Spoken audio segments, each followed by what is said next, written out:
My name is Melissa, and I am the new program associate at HFSB for the College Success Center.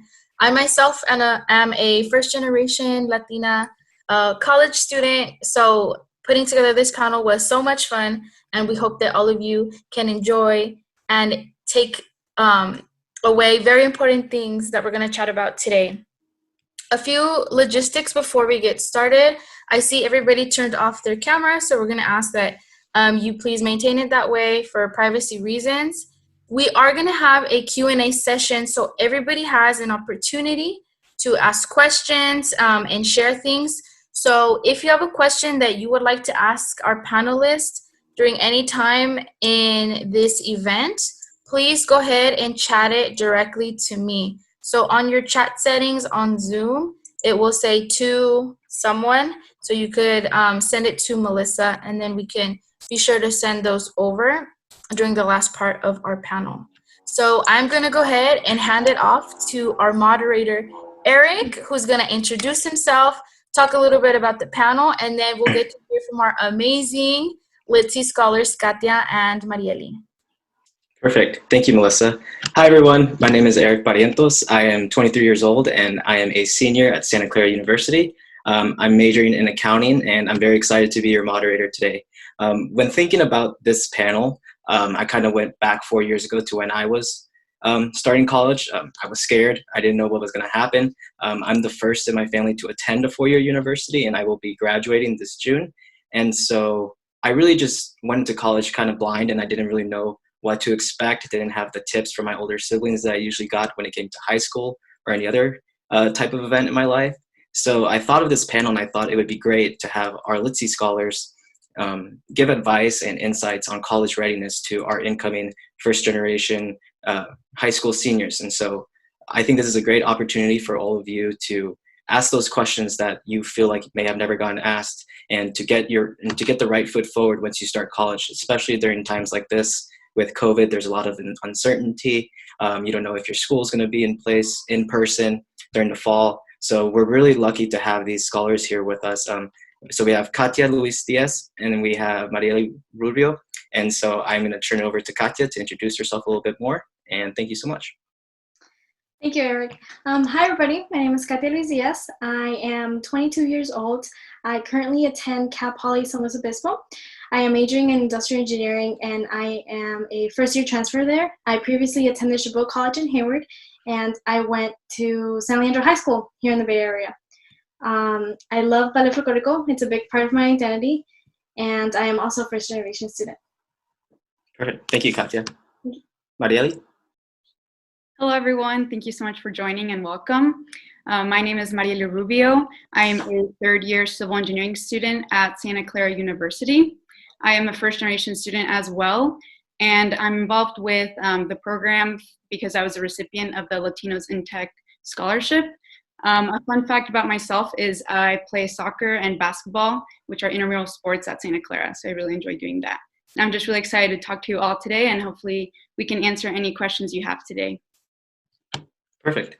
Thank you so much. So how this is going to work is we have some questions for our panelists that we have brought together with some common, Q&As that we thought would be on your mind. And so we're going to ask those questions, but at any time, kind of like what Melissa said, if you have any questions, start asking Melissa, and then towards the end for the Q&A, we'll get those questions answered for you, hopefully. And also at the end, our panelists will give you their email, so that way you can, remain in touch and get those questions asked. So to start off, the topic is post-decision day. You chose your school, or you might still be in the process of doing so. What do you do next? How do you move forward? We're going to ask some questions that are going to help you get a better understanding of this whole topic overall. So basically, just to start off with Katia, I want to ask you, how long did it take you to realize that you made the right choice with your school? Did you have a choice, or were there other benefits that you looked at, maybe with community college, and how did you move forward with that? Yeah, okay. Thank you, Eric. So just a little background story on my journey. I went to San Leandro High School, and my graduation class was about 600 people. A really big school, a couple thousand students. At the time of applying to colleges, throughout high school, I had taken relatively advanced courses, if you would say so, AP classes, had good grades. But I think when it came time to apply, I wasn't really confident and I didn't have that guidance that I really needed. So when it came time to make my decision, I had the option to go to Humboldt State. And I remember we went up to go take a trip with my parents to see the school. And I just remember not having it be the right fit for me myself. And so at that point, I didn't know what to do because in my head, I always thought I was going to go straight to a four-year university. And so I just went with my gut and I couldn't go to Humboldt State. So I took the option of going to community college, which was something I had never considered. And it was just kind of like okay, I'm going to do it, like overnight decision. So it took me about a year and a half to realize that I had really made the choice. It allowed me to really explore myself and see what I wanted to major in. I didn't know if I wanted to do engineering, math, or just any type of science. And it gave me that tranquility of just being able to have like the time and no pressure to really figure out what I was going to do in the next part of my life, as well as I didn't have that burden of cost. And yeah, I think I made a really good choice. I spent 4 years there and I don't regret any of them. I learned who I am. It gave me like a second chance to really prepare for when I transferred, and it just opened so many more doors, for scholarships. It allowed me to really investigate colleges and see where I wanted to attend. And yeah, now I'm attending a college that was not even in my radar when I graduated high school. Perfect. Thank you so much for your answer. Yeah, I have friends also who went the community college route, and many of them now are at UC state schools, and they have no regrets. They actually said it was a great decision to go get their core curriculum done and then move forward once they figured out what exactly they wanted to major in. So it's not a bad idea to look at the community college route if that's what you're thinking about. And so when thinking about more decision process, Marieli, can you share your process of if you had choices with schools? Like, did you have a number one or number two, or how did you weigh the pros and cons with which school you picked? Yeah, definitely. So first off, I just really want to congratulate you all for even applying to college and being really close to finishing high school. I think that's a big step, and just kudos to all of you. And for being here too, I think that's a big step in trying to receive advice and tips from us college students. So a little bit about my background. I went to high school in St. Helena, which is a very small town. My graduating class was 100 people. So compared to Katia, mine was very small. And so for me, I just really, really liked the small school environment. I liked knowing my peers. I liked knowing my teachers. And so I really wanted that in a college too. And so I applied to a total of 9 universities, all within California, just because I wanted to pay the in-state tuition and also just wanted to be close to home. But so I applied to a variety of private schools, UCs, and CSUs, so kind of all over the place. And as you all know, that also requires different applications.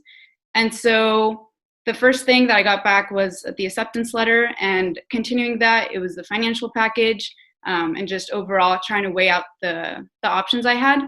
And so for me, it came down to 2 schools. I was choosing between Santa Clara University and UC Berkeley. And a little bit about Santa Clara, if you're not familiar with it, it's located in San Jose, and it has a population of about 6,000 students, whereas UC Berkeley, located in the Bay Area near San Francisco, has about 30,000 students. So for me, that was the biggest difference between the 2 schools was, having a class of 30 students in comparison to a lecture hall of 500. So that was the first thing I looked at. I really wanted to just be in the 30-person classroom environment, similar to like my high school setting, because that's just how I love learning. And so that was, 1 point for Santa Clara for me. And again, I just want to emphasize everyone has their own learning styles, and you can prefer to learn in a big lecture hall in comparison to a small classroom. But for me, that was just really important. The second thing I really thought about was the financial package. As you all know, college is pretty expensive and requires scholarships and just seeking out the funds. And so when I received my financial aid packages, I tried to see what was actually feasible for my family to afford. And a big thing I wanted was not to be in debt once I graduated, not have a lot of money to pay back once I finished. And so that was the second thing I looked at, talked it through with my parents, trying to see what was the best option. And last of all, just seeing what programs they had at the school. I really wanted to study abroad when I went to college, so I was seeing what kind of programs they had there, just general clubs. And for me, I also didn't know what to major in, and actually in all my applications, I applied undeclared arts and sciences. So I had no idea what to study, and I don't know if you guys already know what you want to do or have no idea, but it's okay wherever you're at. So yeah, I applied undeclared, and it wasn't until the end of my freshman year that I decided to transfer over to an engineering degree. So I had to do an internal transfer to the College of Engineering within Santa Clara University. But just to summarize, my three biggest factors for choosing a school were the population size, the financial package, and just the overall programs they offered at the school. Perfect. Thank you so much. To follow up, Marieli, you said that you transferred. Was that a difficult process for you? Do you have any tips on if they go in undecided and if they find out they want to transfer, how easy is that to do, depending on the school they attend? Yeah, that's a great question. And I'm glad you asked it, because when I went to college and was trying to figure that out, I kind of had no one to ask about how that process went. So for me, again, I had a lot of interest. I loved math, but I also loved writing. And so I had all these options and just couldn't narrow it down to a major. And so for me, I really took the time my freshman year to take very different classes. You have to take your general classes like calculus and English. But other than that, I just really wanted to take the time to explore, because out of all years, your first year is when you should do it. And so, yeah, I took lots of random classes, religion classes. I took intro to engineering classes. And when I took that intro to engineering class, I felt a click. I really just enjoyed doing the hands-on labs. I loved problem solving and just the different components of engineering. And so that's when I knew that I wanted to pursue an engineering degree. And so the process for that, the very first thing I did was I talked to the upperclassmen friends I knew that were in the civil engineering degree, and I asked what classes they needed to take, whether they liked the program, where they saw themselves pursuing a career afterwards. So for me, that's the number one thing you should do: talk to people who are already in the program that you're interested in. The second thing is you also have to do your own homework. You have to do research. So simply just Google your school's websites, the requirements and whether it's feasible for you to transfer over. For me, I had to take physics over the summer just to stay on track, but otherwise I will thankfully graduate in 4 years. But the words of wisdom that I have for you all is take the time to really explore classes your first year, talk to people, and do your own research. But again, just know it's okay if you're confused as to what you want to study. That's what college is for. So don't be nervous about not knowing what to do with that. Perfect. Thank you so much. Yeah. If I can add a great absolutely. to that, just kind of also be prepared and do a little bit of research before you commit to the school if you are going maybe undeclared, about potentially just what you might be interested in, because there are some schools that are very impacted. And I know definitely coming in from a transfer student, you don't have that wiggle room to change your major as coming in as a freshman, but there's some schools that still don't allow a lot of transfers over, even if you do come as a freshman. Just from kind of like hearing at Cal Poly, computer science is like a very impacted major. So I think even freshmen that come in declared as other majors have a really hard time trying to transfer over to computer science if they discover that's what they want. And the reason for that is that maybe some people this happens especially in like bigger schools, when someone might like apply under an English major because they want to go into computer science at UC Berkeley, but then once they get to the school, it's really, really hard to transfer over. So if you're undeclared, that's okay. That's fine. That's totally okay. You will figure it out, we promise. But just do your research about how impacted some majors are in some schools, just so you don't kind of get into the school and be like, this is what I want to do, and then they tell you, no, you can't. Perfect. Thank you so much. So Marieli talked about weighing her options and also thinking about how it affects her family in her college decision. So going off of that, Katia, could you share some helpful or meaningful advice that you received from your family or any outside members in choosing your college? Yeah, there is one piece of advice that I would really like to highlight, and that is something that I get told a lot and that I like to go ahead and pay it forward. And it doesn't matter where you start, but it matters where you end. In my example, I spent 4 years at community college, and I will be only spending a total of 2 years at Cal Poly San Luis Obispo, but at the end of the day, my bachelor's degree will say bachelor's in engineering from Cal Poly San Luis Obispo, and that is what employers will look like. That is what I will tell people when they say, where'd you go to college? I went to college in Cal Poly Sloan. So it doesn't matter where you start, but really where you end. And lastly, I think at least for me, when I was in high school, I wanted to pick a school based on reputation, right? You hear all those big names, all those big UCs, but I think you should really take the time to really see what kind of programs they offer and if it's going to be a right fit for you. Because at the end of the day, if you have a mechanical engineering degree or whatever degree you get, if you get it from UC Berkeley, SLO, Harvard, or even like East Bay, it doesn't matter. At the end of the day, you are going to be a mechanical engineer and no one can take that away from you. Perfect. Thank you. And Katia talked about, the name brand recognition with the school. Marieli, you had a choice between a UC and between Santa Clara. Did you ever feel any pressure, like from your friends on the name recognition? I'm not going to speak bad about Santa Clara because I go there, so go Broncos. But did you feel any pressure from your parents or friends, saying, why not the UC instead of Santa Clara? Can you talk about that? Yeah, for sure. So that was a big component. Like you said, I did feel a lot of pressure, both from my family, friends, and teachers. A little side story, my sister, who's 2 years older, goes to UC Berkeley. So that just added on the pressure, like, follow your sister's footsteps. She's already there, like, follow along. But when it came to me realizing what I wanted, I just really wanted the new space to be independent. And so for me, I just wanted my own space in school, to explore myself and maybe not copy my sister or follow in her footsteps type of thing. And so a lot of teachers too were like, oh my God, like, how are you going to turn down a school like that? And I would tell them, like, I really don't think I would just thrive at a big campus. I just really like the guidance and the one-on-one attention that a small school offers. And another thing too is Santa Clara is a Jesuit school, which means they have a religious affiliation of being Catholic.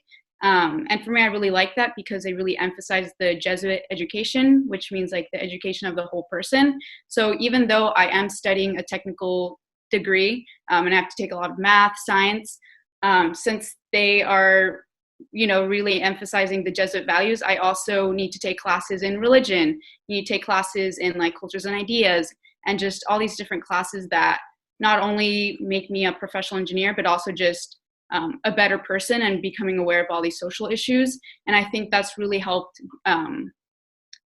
develop just my passion for social justice and trying to merge my technical degree with also trying to help people.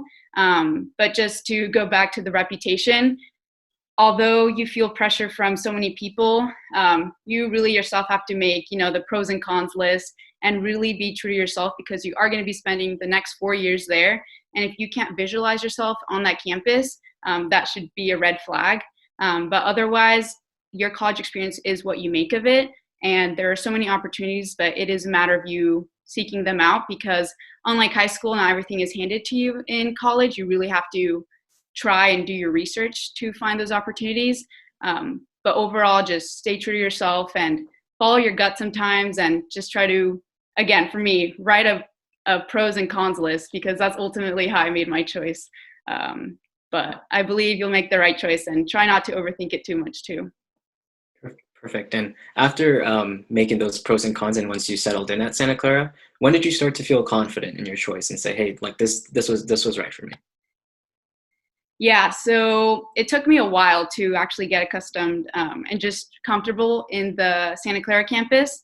Santa Clara is a predominantly white campus, and for me, going from a predominantly Latino campus, it was kind of a culture shock.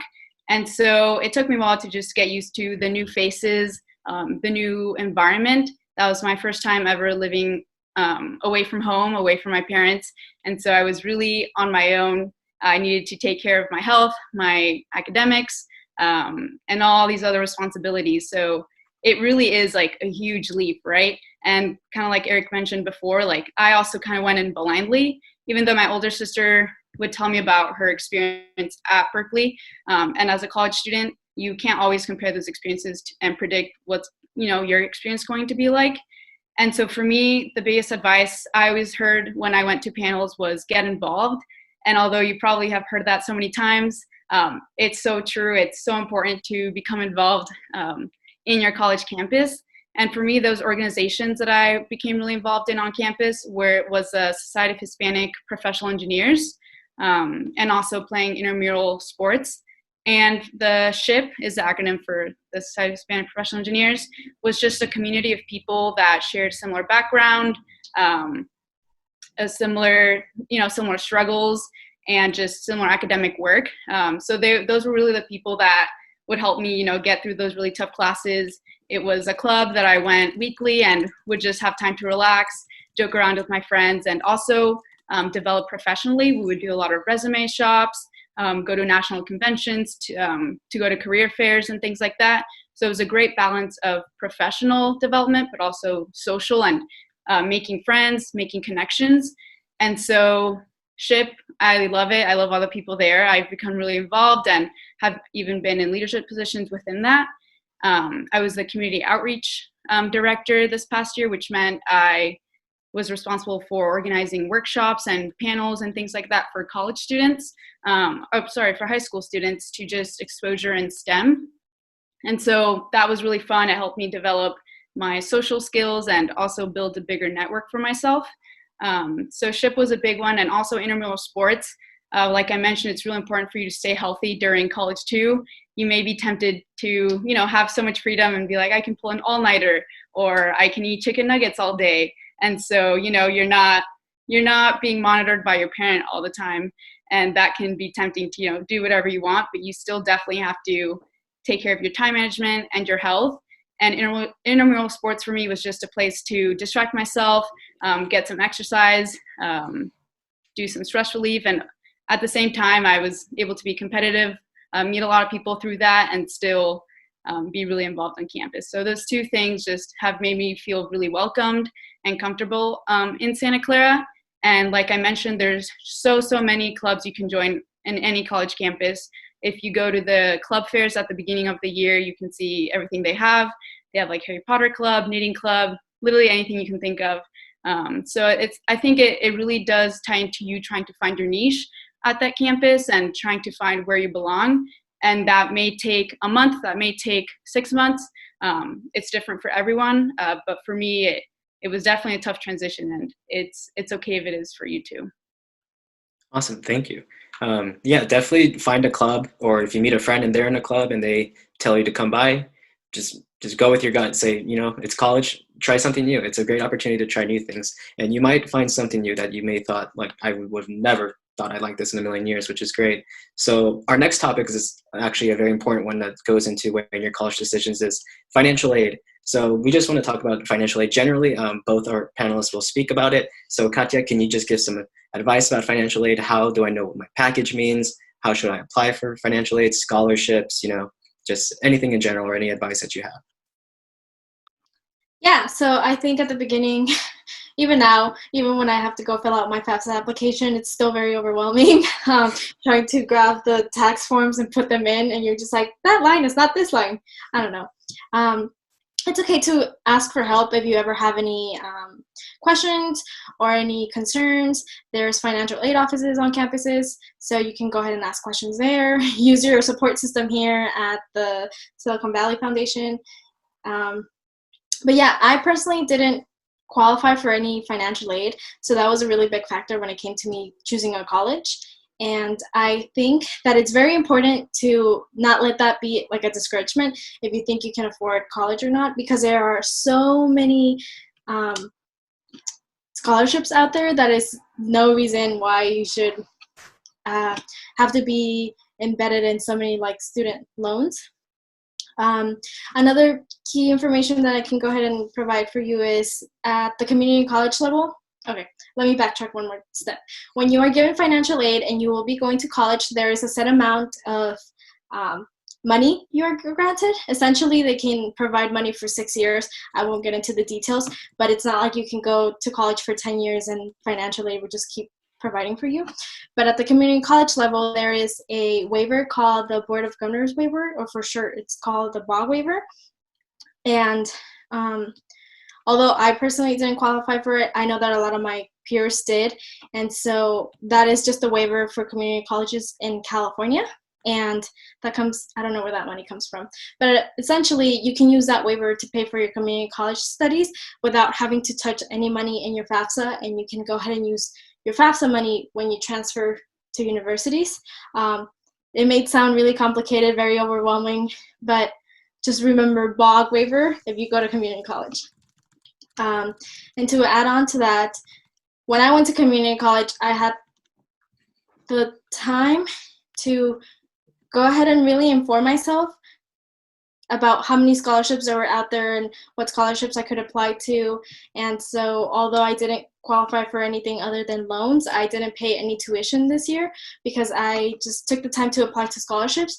And although sometimes applying to scholarships might sound like a little, not the most exciting thing in the world, trust me, I was not the best writer. I struggled a lot writing essays about myself, but once you get started, it gets easier. Like after a few months in of just applying to summer scholarships, someone would be like, oh, look, there's this one. And I'll be like, okay, I can do it right now. So it may sound really scary, but once you get started, it'll become easier. My writing improved. I knew what I wanted to write in my scholarships. So yeah, I really encourage you guys to use your connections, ask for advice if you're confused, because I know it can be very overwhelming. You're not alone, and there's so many resources out there. There's so many scholarships that it's feasible to go to college. Perfect. Thank you so much, Marieli. Would you like to add anything? Yeah, so for my case, like I mentioned, I attend Santa Clara, and Santa Clara University is a private institution. So sometimes your financial aid package can differ from different schools. But for me, I received a full ride scholarship to Santa Clara, which meant my tuition was fully covered and all my classes would be covered for the 4 years I would be there. However, since Santa Clara University is located in Silicon Valley, housing and just other expenses in general are very expensive. And so I still really had to seek out scholarships to be able to afford textbooks, housing, eating out, just little expenses like that that sometimes you overlook. And it's not until you're like, oh, shoot, I need a lot more money than I thought. And like Katia mentioned, I also applied to a lot of scholarships. Google, I mean, you can simply Google just scholarships for Latinos in tech or scholarships really for anything. And again, like Katia said, they do require some writing. But one thing my parents always told me that I always keep in the back of my head is it's better to spend an hour or two writing an essay instead of an hour or two, working out in the real world, And so for me, that's very true. You always are not guaranteed the scholarship, and sometimes it is sad when you're like, darn, I spent a lot of time doing the application and I didn't get it. But at the end of the day, you tried, and sometimes the odds aren't always in your favor, but it's just a matter of trying. And you can even recycle essays that you use for other applications, if the prompts are similar. That's one thing I did a lot. Obviously, don't copy and paste the whole thing. You definitely have to edit and revise it a bit. But even ask your teachers if they can edit and look over your writing. Teachers are really willing to help with that. But another thing, just in general with my financial aid, the FAFSA process was really difficult and overwhelming for me and my family. My parents don't speak too much English, and so just trying to explain to them what even FAFSA was and why I had to apply and things like that was confusing. And I just felt a lot of pressure to, not tell them the incorrect information. And so one thing that my family and I did that was very helpful was to go to a workshop that they offered at my high school about how to fill out FAFSA, because FAFSA you do have to renew every year.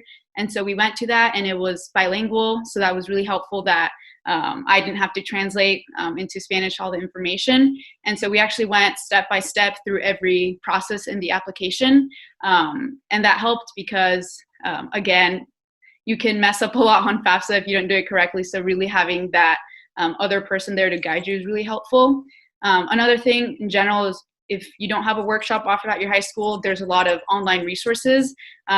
YouTube has a lot of tutorials and just helpful links that you can look into. And like you said, even just asking an older sibling or friend that has gone through the FAFSA process is really helpful. So as overwhelming as it is, it's once you get it the first time, it's much easier to renew it the year after. And just one more thing, again, yeah, college is pricey and there's a lot of expenses. For me, I studied abroad my last fall 2019 in Ireland. And so a lot of people ask, how does financial aid play into that?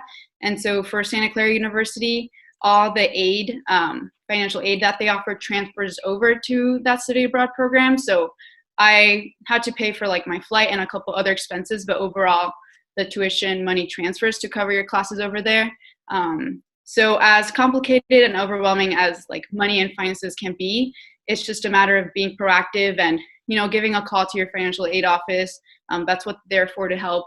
And yeah, I would just say, don't let money stop you from anything. Definitely make good choices. You know, don't go into huge amounts of debt, but definitely don't let it be a limiting factor in any decision you make. Awesome. Thank you so much, both of you, for your great answers. I agree 100%. I feel that if I was in the position of a high school senior, I have so much great insight. So thank you so much.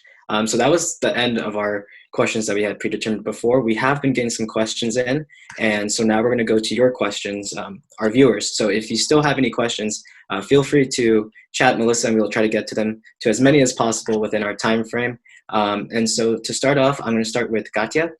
One of our questions was, is there a way to skip certain classes if you don't need them for your major?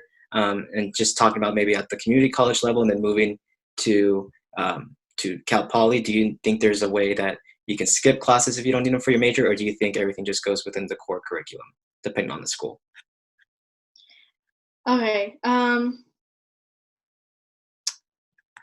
So I think when you're at the community college level, what you are kind of advertised to do is kind of take like the main GEs that you need. I think if you want to skip courses, it might be a little bit trickier in the community college level, just because when you apply to different schools have different requirements. So for example, the UC system, when you transfer from a community college, will say you need these classes for this major, but at a CSU, you will need these classes for this major, but a private will need these classes for this major. So maybe this is not the answer that you want to hear, but you might end up taking more classes than you need if you do go through the community college route, but that is just so you have more options for yourself, because you shouldn't really go with the mentality of, I'm going to community college and then I'm going to take classes to only transfer to San Jose State and I will only take those classes. I think the more you take, the more competitive you look when you do apply again, and you learn a lot more, as well as when you are in community college, you have to also make sure that those classes will transfer. So for example, I transferred to Cal Poly and all my classes transferred over, but I had some friends that potentially transferred to maybe UC San Diego, and some of the classes that we took together at community college didn't transfer, because different community colleges have different agreements with different schools, as well as the classes you take sometimes are more informational, for the lack of a better word, because the community colleges try to have those classes transfer over to a bunch of different schools that have a bunch of different requirements. We will touch upon 10 different topics in this math class, which has potentially maybe at San Jose State University, they only covered 7 of those topics. So make sure you go to a counselor if you go to community college and be like, these are the schools that I'm interested in, and they will help you create a plan that is best for you, so that you don't have to kind of just blindly take classes, because you do want to be strategic about the classes you take. And this may sound really overwhelming, but I promise you, it just requires a little bit of patience and kind of doing your research of like, what schools am I interested in? What requirements do they have? And there's a website for that. Once you get to community college, everybody talks about it. Everybody will tell you about it. It's called access.org, if I'm mistaken. I will look it up and then put it in the chat, just so I don't give you misinformation. But you will literally click like, I go to this community college and I want to go to this school, and then it'll give you a list of classes that they potentially required and what classes transfer over at your community college, because classes at different colleges don't have the same name. So they will say you need calculus, so in your community college it would be calculus 1, but then at the university it will be called Math 103 or something like that. So that website is really helpful, and it really allows you to construct your plan. Awesome. Thank you so much. Another thing I can add too is if you took APs or IBs in high school, that credit can transfer over to your college. And for example, at Santa Clara, I had to take business calculus. There's business calculus 1 and 2.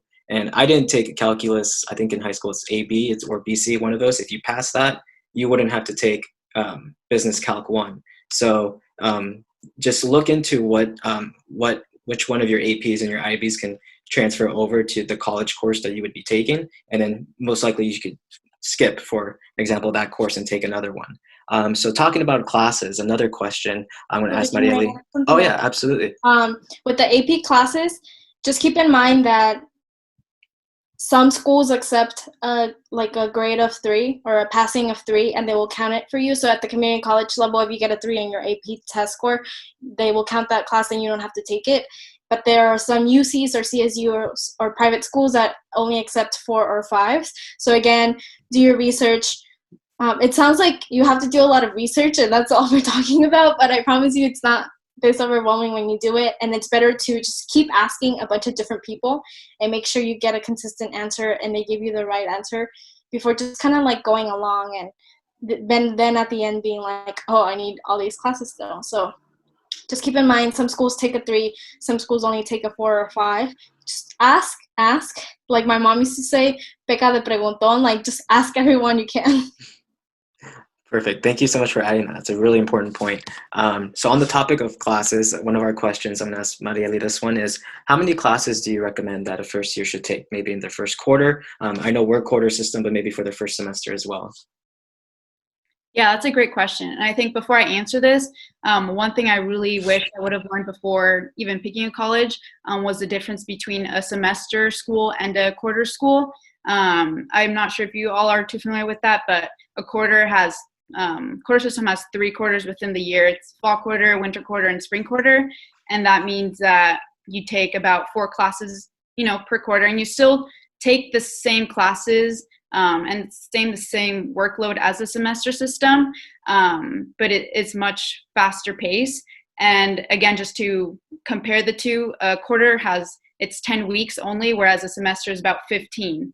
And so Santa Clara University is a quarter system school. And the reason why I chose a quarter system school is because I really like the fast-paced environment. I know it's really easy to procrastinate sometimes, and I've heard a lot of my friends in semester school that it's easy to put off the deadlines because you get it in November, or you get an assignment in like September and it's not due until November. But for quarter, you start your first week, you blink, and then it's midterm season. So it really goes by really quickly. But for me, I just really like that. I like staying on my toes and, just the pace being pretty fast. And so in terms of classes, for me, my first quarter at Santa Clara, I took 4 classes, and we can go more into like unit distribution, but each class is usually like 4 units in a quarter system. And so it would add up to 16 units that first year, which is equal to 4 classes. However, once I started taking some of my engineering courses, I would take maybe 5 to 6 classes a quarter, and that's just because engineering classes include labs. Like chemistry, you have the lecture component, but then you also have laboratory once a week. And so that's something I didn't know before, but that's really important to look into. But overall, I think the workload isn't too much. You definitely have a lot of control as to how many units you want to take per quarter. And again, it's just a matter of you mapping out your 4-year plan and seeing whether you can take a light load a quarter, or you really have to add a lot of classes to be able to graduate on time. But overall, do what you think you can handle. And I know it's easy to say, like, I really want to take as many classes, get as many information, as I can. But at the same time, know that you also have clubs and other commitments to, take care of. And so the balance of school and social life is really important too. Perfect. Thank you so much. I was an orientation leader for Santa Clara, and one of the questions I always got was, how many classes should I take? So my advice to them was always, it's your first quarter, or for those of you going into a semester, it's your first semester of college. You basically just have your feet inside the pool. You're not ready to go in deeper yet. Just relax. It's your first quarter. You're gonna try things out. You're gonna see what works for you. Start with the light schedule. You don't have to go crazy. You're gonna figure out if with 4 classes maybe you have room for a 5th. The next quarter, the next semester, take it, and that way you can have a better sense of your time. And also, another point is that different schools may have a different requirement of units to be a full-time or a part-time student. So that's something to be cognizant of as well, because it could affect tuition, because if you're not a full-time student, then the tuition will go down and stuff like that. So it's just to be cognizant of that. Another question was a very important, great question. I want to ask both of you, is can you talk about your experience of going to college as a woman of color? Whichever one of you would like to start first.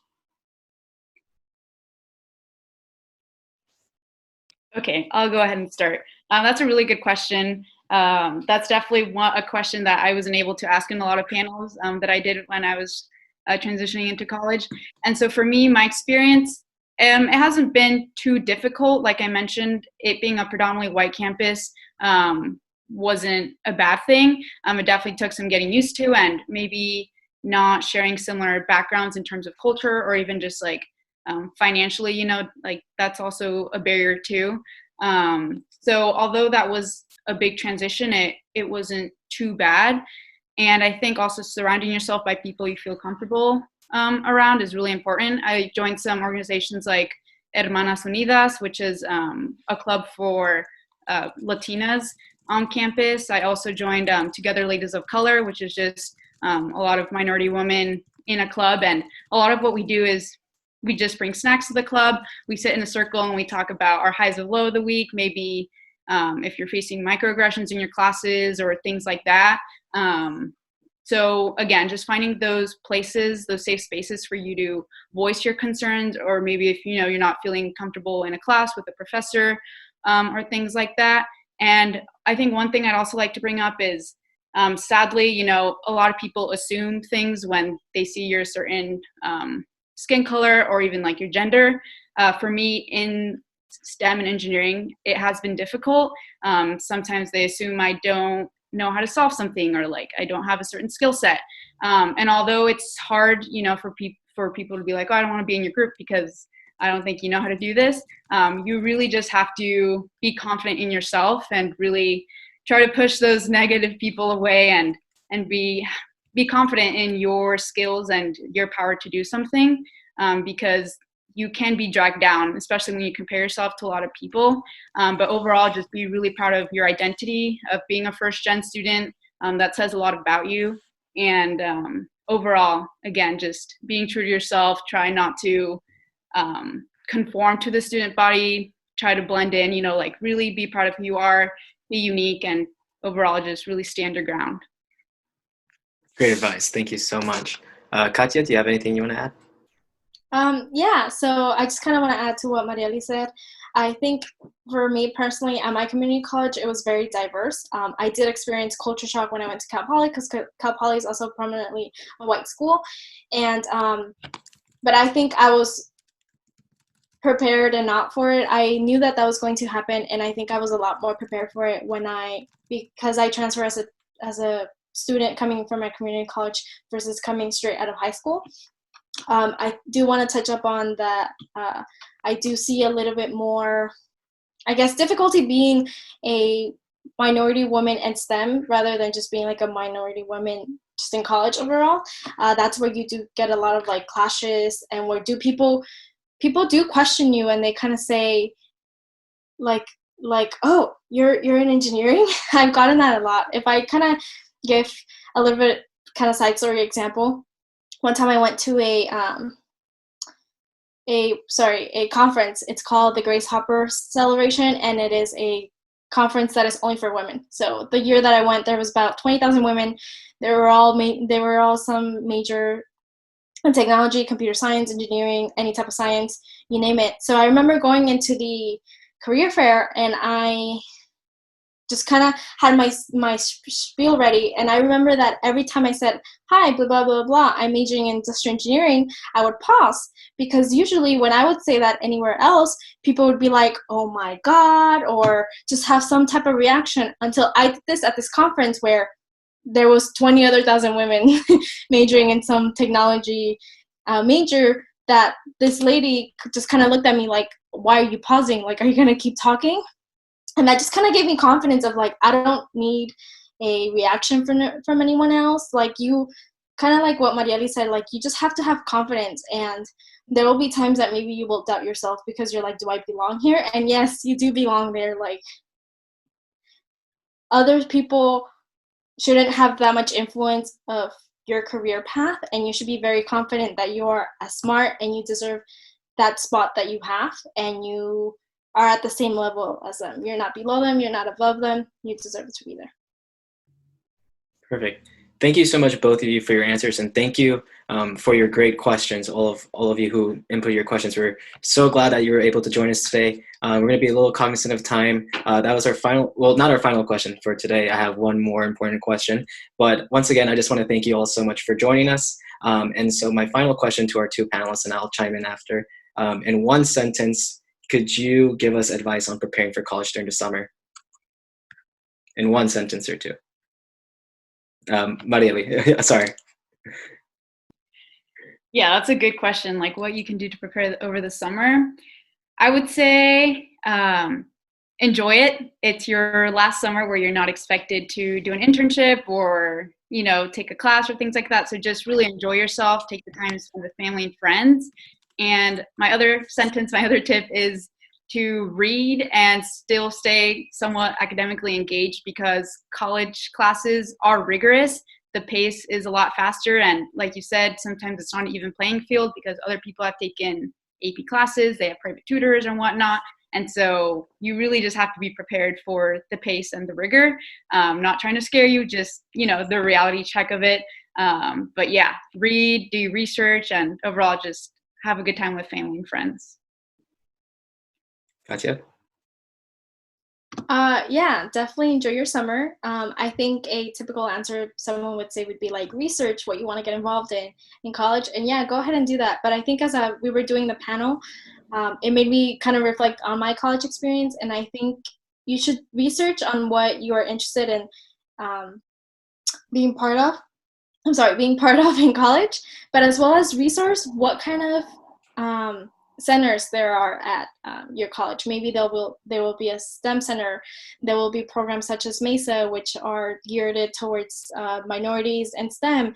I think those programs are the programs that have really impacted my college experience, and having not just support from your peers, but support also from faculty at school who can guide you.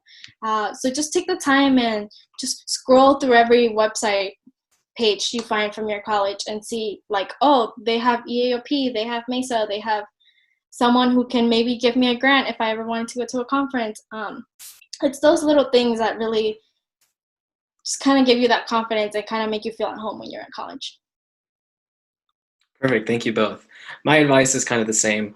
Enjoy your summer. Cherish it. I know it might be hard while we're in shelter in place, but I think also to look on the bright side is number one, we all hope that you and your families are safe during this time, that you're healthy, and take this time to cherish that time with your family. You may not have this much time to spend with them, and you might realize that when you're in your dorm, you know, alone studying for a midterm, and you say, "Wow, I wish I was back at home." So really cherish this time. I know from my experience. I miss my friends and my family a lot too when I went to college, and I never thought that I would expect that.